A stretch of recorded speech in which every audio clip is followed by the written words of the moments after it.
people, it's your girl Adeola. So I didn't actually want to talk about Buhari this week, but the man keeps getting on my radar. More than 60% of the population is below the age of 30. A lot of them haven't been to school. Father. Claiming, that Nigeria has been an oil-producing country, therefore they should sit and do nothing, get housing, healthcare, education free. Seriously, Mr. President, for once, you cannot acknowledge that Nigerians are hardworking, that we are creative, that we find a way to survive despite the failure of our leaders, including you. It's like the president has a congenital desire to be liked whenever he's outside the country, and he has a way of throwing Nigerians under the bus, and that is not acceptable at all. Haba, Nigerians are highly educated. You will find us all over the world getting good education. For real, my people, how many of you are getting free health care from the Nigerian government? Please let me know. Is it laziness? Am I lazy? See the way I am, with 3 children, single mother, sadly since 5:30 in the morning, inside the rain. And after he said we are lazy. It's very sad that we only hear from our president when he's outside the country. Either he's saying that women belong in the kitchen or young people are lazy. Why must you always say something ridiculous? Meanwhile, his generation was the one that got free education and easy jobs. In fact, they had jobs waiting for them before they were done with school, only for them to destroy the country. For our generation, look at medical students at the University of Ibadan. They recently increased their school fees by 100,000 naira. And when these students asked the school authority to justify the increase, just tell us why you are increasing the school fees. Can you imagine what they did? They sent them packing. These are students of the College of Medicine, University of Ibadan, sitting down at 6 p.m. after being thrown out of their hostels, Alexander Brown Hall, since about 12:30 p.m. today, because they intellectually challenged the school authority with facts and figures why they have to pay 100,000 naira increase in their fees. Having clearly stated to the school authority that we have no place to go, they chased us away with the security units, and we had to march out to University of Ibadan East Gate, and we're there for 8 hours. Most of our parents, they don't know what we are passing through presently. You see what I'm saying? This is how they treat young people in Nigeria. And if young people want to get in politics, they will say they are too young, they have no experience. The security, we have done quite well. You don't mean it. He said that. But seriously, what are they giving this man in London? Can you imagine? Dozens of armed robbers invaded 5 banks in Offa, that is in Kwara State, last week. The government said that 30 people were killed. Eyewitnesses said it's up to 100 people that were killed. The robbery lasted for hours. They got away with millions of naira. They killed so many bank workers. They killed so many customers. They killed security guards and policemen. Last month, 37 people were killed in Zamfara State, and 26 people have been killed this month in the same state of Zamfara. People are afraid. If it's not Boko Haram, it is Fulani herdsmen. If it's not the herdsmen, it's armed robbers. If it's not armed robbers, it's kidnappers. If it's not kidnappers, it's ritualists. Look at that pastor that killed a church member in Ogun State and buried her in his church. There is no security in Nigeria. So what is the man talking about in London? It baffles me that the Nigerian government is yet to put 2 and 2 together. Like he said in London, more than 60% of our population is below the age of 30. Do you know we have millions of graduates who have no job? Meanwhile, our government is celebrating big people that are stealing millions and billions of naira, meant to create jobs, meant to fix our education, meant to fix our roads and provide basic amenities. They are busy celebrating themselves for stealing the money that is meant to better the lives of the common people. A lot of young people now have a mindset that if you want to make it in life, you have to be corrupt. Either you steal money by virtue of your job or you take it by force, even if it means to kill somebody. And please know that I'm not making excuses for the robbers in Offa. I'm just thinking of how we can prevent such from happening again, because this is not the first time that this is happening. Young people are now robbing banks, and a lot of them are graduates. And every time that this happens, we would mourn, and then we would pray that it doesn't happen again, and then we would move on. But the truth of the matter is, if we don't do something about the unemployment rate in Nigeria, all these young people that are out there frustrated, millions of them that don't have the fear of God, what do you think that they will be doing? If we don't stop celebrating criminals in power, we are just deceiving ourselves. We know the governors that are owing civil servants several months' salaries, despite the fact that they received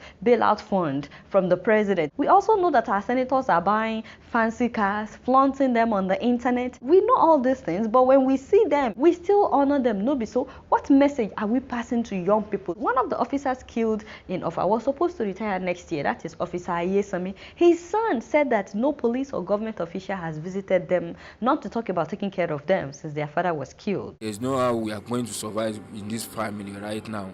Since my father was dead now, we didn't have anyone police inside this our room that came to check us or anything, or anybody from federal government. We have no 1 naira to survive here in this house.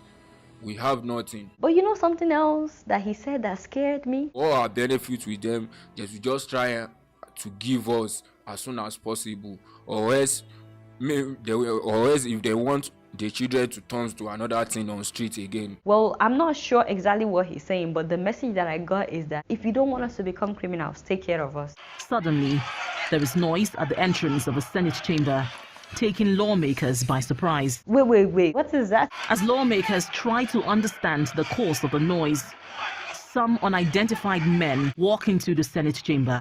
Hey, you mean it?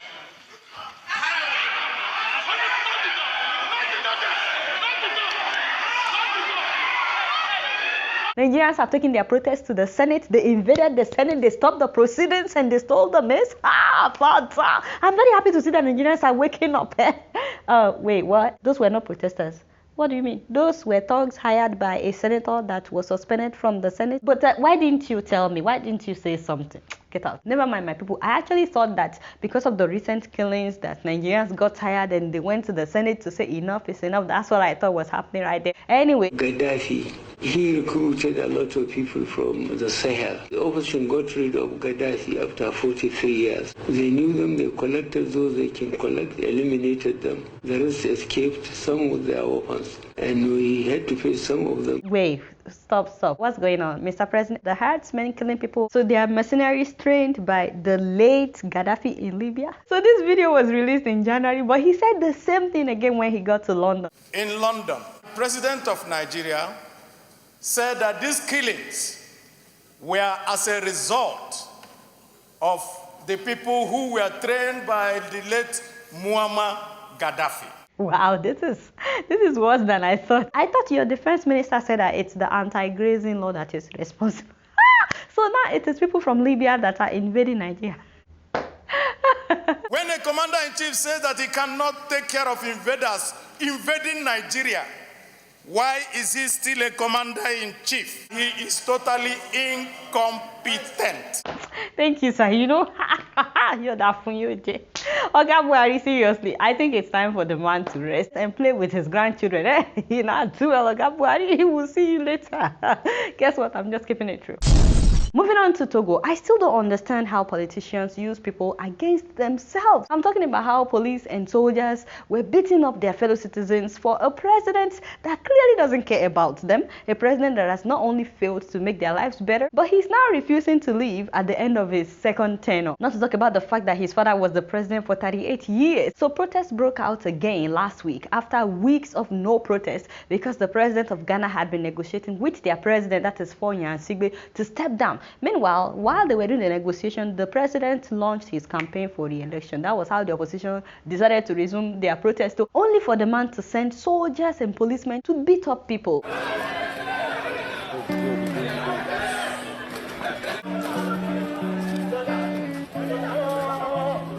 They literally went into people's homes to throw tear gas so that people would be forced to come outside. Now, this picture you are looking at is that of a little baby that was suffocating after they threw tear gas into their home. So they were trying to save this baby. 81 people had been arrested and 23 of them had already been sentenced to 15 months in prison. I don't understand why this man is refusing to step down. Is 50 years not enough for a whole country of 7 million to be controlled by one family? Anyway, I'll keep you guys posted in terms of what's happening in Togo. You guys know I don't know much. Guess what? I'm just keeping it real. So moving on to Uganda, I saw a video last week that really touched me and I thought I would share with you guys. Maybe they're used to female only. This is the problem with us, the men. We don't normally carry children. They are not used to us. This is a problem.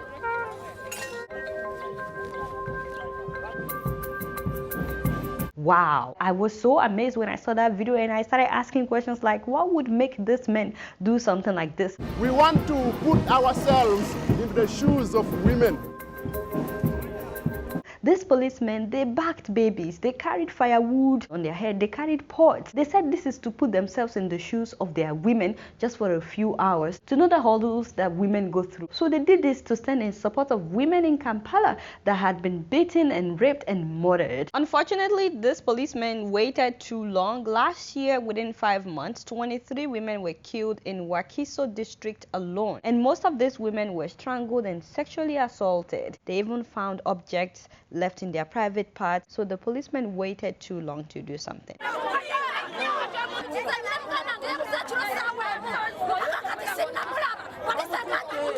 There was sorrow and grief as some women threatened to strip if police does not find the killers. The problem is, when the killing started, police didn't take it seriously. Neither did the government. They blamed witchcraft. They said some of the women were just prostitutes, and then they said, oh, it's ritualists. So they didn't take it seriously until more than a dozen women had been killed. So by the time they realized it's an epidemic, it was too late. So many people are saying policemen were doing this in order to redeem their image. We have laws, we have policies, but when it comes to the violation of the women's rights, we still have a problem. Apparently, every day, 4 rape cases and 30 cases of domestic violence are reported to the police in Uganda. Nevertheless, I'm happy that they decided to take a stand, even though they waited too late. And I'm happy that they didn't stop at protesting or marching through town with babies on their backs. They actually organized open-end meetings with men in the society in order to address violence against women. They talked about rape, they talked about how men are beating their wives,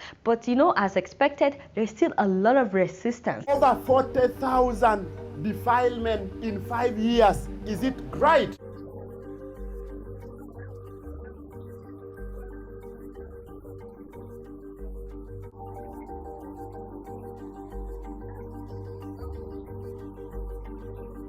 You see what I'm saying? Now, I like to commend this officer for taking a lead in doing this, and I'm glad he revealed the reason why he's passionate about women's rights. When I was growing up, my father used to abuse my mother. So I'm trying to grow up with a mind of how can I protect her?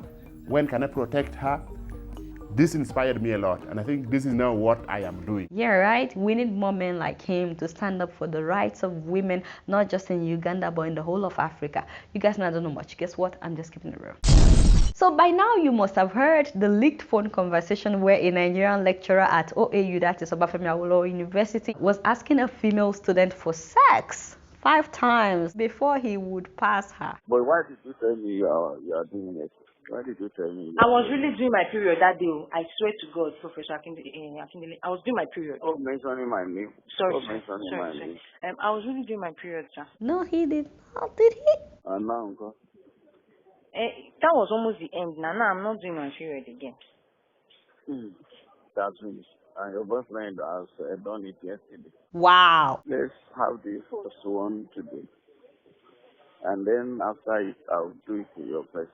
He was saying they would have the first intercourse in his office that day, and then he would change her score, her mark in her presence. That is what he meant by I'll do it in your presence. And then we'll do another one tomorrow. Shaking your journey. If we not 5, our agreement is 5. Hey! Some people have no fear of God, though. Is it B you want to give me or E? No. So why would it be 5 times that you will not come in before I do? That's what I would. Wow. Okay. Just stop. At the end of the conversation, the girl said no. First of all, for those that are not Nigerians, I hate to say this, but unfortunately, this is not a new thing in Nigeria. For lecturers, professors to sleep with female students before they would pass them. And it doesn't always mean that the girls don't do well in their classes. There are lecturers that would purposely fail a female student unless she sleeps with them. Some lecturers will tell you up front that you will never pass my class unless you sleep with me. And she won't. And I know those who have repeated the course because they refuse to sleep with a lecturer. At the same time, I know those who felt that they had no choice than to do what the lecturer wants. Everybody knows that this is happening in Nigeria. The school authority knows, but they don't do anything about it. In fact, in many cases, if a female student reports the lecturer, in order to cover up for the lecturer, she could be the one that will be expelled. Now, female students also know that there are some lecturers that operate like this. So instead of studying for exam, there are some ladies police that would rather buy their results with their bodies. I strongly condemn this. However, Nigerians have a culture of blaming the victim. Yes, especially when it comes to sexual abuse or rape, it is always the girl's fault. Why was she dressed in skimpy clothes? Or maybe she was looking at him lustfully. Oh, she must have been the one that threw herself on him. God forbid that a man sees your legs. If you wear short skirts and he rapes you, it is your fault. And if the lady is covered from head to toes, they would say maybe it is because of how she was walking. She seduced him. Like, seriously, Nigerians, when would you stop with your double standard? Why can't men take responsibility for their actions? Why do you always have to blame the victim? I'm not saying that people should dress indecently, but it doesn't matter how somebody is dressed. We are quick to blame the victim, except when the victim happens to be our sister or our daughter or our girlfriend or somebody very close to us that we know. Suddenly, we don't talk about how they are dressed. We start talking about how we want justice. You know, in those days, our mothers only wore wrapper that starts from their chest. Isn't that what we call sleeveless today? And they were not treated like this. There was a time that our mothers wore oleku that got to their knees. The men respected them in those days, and they were not treated like this. They were treated with respect. In fact, there are still cultures where women go topless. Yes, there are cultures, even in Nigeria, where they don't wear clothes and they don't rape their women. I'm saying that the fact that we always blame the victim when a man lacks self-control gives a lot of young men the idea that it's okay for them to behave like animals whenever they see a woman that they believe is not decently dressed according to their standard. Already, I've seen several comments, people abusing this lady for leaking the phone conversation. How dare you? Remember that they had a conversation before that phone call. So she had to sound like she was interested to get him to repeat what he told her earlier when she wasn't recording. How else would we have known that this happened? Go and listen to the whole tape. Even if she goes to report, police will say bring evidence. How would she get evidence? This lady is brave, and you should be glad that she exposed this man, because this lady saved not just herself, but all the ladies that would have been his victim in the future. Maybe it would have been somebody that you know that would have fallen in the hands of this professor. By the way, I've been seeing reports online that this man was caught soliciting sex from another student 3 years ago and that they didn't do anything about it. Please let me know if you are from OAU if this is true. Thank God for social media. It's a new day in Nigeria, and I'm so happy to see that the man has now been suspended. Now, the one that really broke my heart is the fact that he's a pastor. Yes, they said he's a pastor at Anglican Diocese of Ife in Osun State, and his church members were defending him when this story broke. They said, oh, he's a gentleman. The lady must have set him up. I was like, wow, can you imagine their hypocrisy? Because if the pastor had raped their daughter or their sister or their niece or somebody close to them, they wouldn't be talking like that. So hopefully this custom of lecturers asking for sex will stop, not only at OAU but in every Nigerian university. And you know, the one that is most precious to me is for Nigerians to learn to stop blaming the victims. Just imagine thieves when they steal something. This your car when they steal so. Now which color? Black. That's not the mistake. See, for this area, the boys were there here. They like to steal anything black. Yes, now. Now the mistake be that. As you they drive and so they don't see them. Cover them. Why you said go park your car here? Oh. Be like saying now your fault. What? Even if they are hungry, we still blame them for stealing. We don't say it is the food that is calling them. If we won't say that for a non-living thing, why do we say that about human beings when they are victims of sexual assault? There will always be somebody that will say you are not decent enough. Even if you cover from head to toe, there will always be somebody that will have problem with how you are dressed. And for some reason, the school decided to release the name of the girl. Is that a good thing or a bad thing? Please let me hear from you about this, because I'm seriously hoping that some would not be threatening this lady, because obviously we still have a long way to go. You guys don't know much. Guess what? I'm just giving it a rip. So moving on to Swaziland. Did you guys hear that the king has renamed his country?